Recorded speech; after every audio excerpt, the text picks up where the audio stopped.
Hey, it's Dr. Dunaway here with Chiro Strength with the third video, last part in a three-part series with knee pain, and thinking about assessing and treating and tips for drills to focus on areas above and below the knee, because often knee pain is just a symptom of something going on above and below. So this video is going to be about balance and strengthening the single leg drills. So I'm not going to get much into reps and sets and stuff like that, because that's going to be very dependent on the person. Should you be squatting more, hinging more? It kind of depends on what you're doing throughout your day. And so whatever skill you need to work most, work on that. But I want to give you the idea of how I start this single leg balance work. So we talked about the importance of the hip hinge, saving the knee, saving the low back, keeping a good vertical tibia and a good neutral spine so I'm not overarching or flexing that spine in my hinge position. So as I do that, I can do a small hip hinge like this and feel myself using the glutes or loading the glutes. Now to work the balance initially, I'm just going to have somebody slide one leg back. So now that back leg, that ankle, knee, hip, and shoulder are all in one line.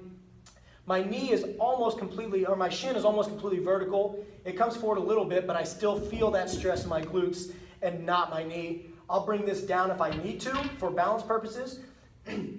But now it's just a matter of, can I get into this single leg hinge position? Can I feel the forces here? I don't feel too much stress in my back and my knee, and we hang out here.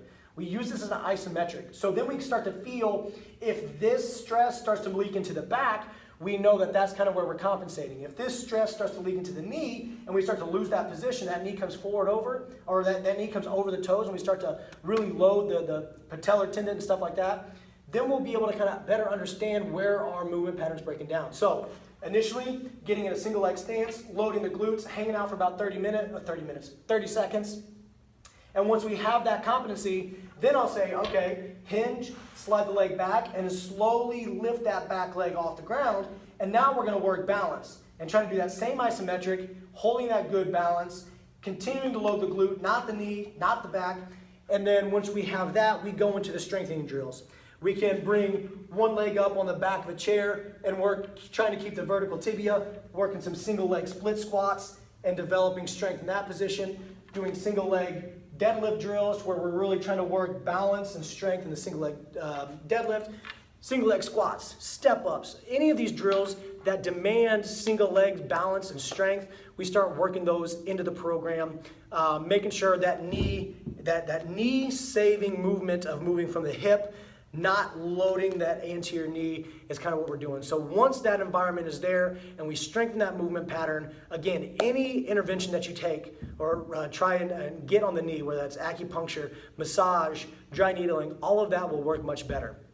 So I hope you enjoyed these series. If you want to take a look at the blog in its entirety, I have a link in the bio below.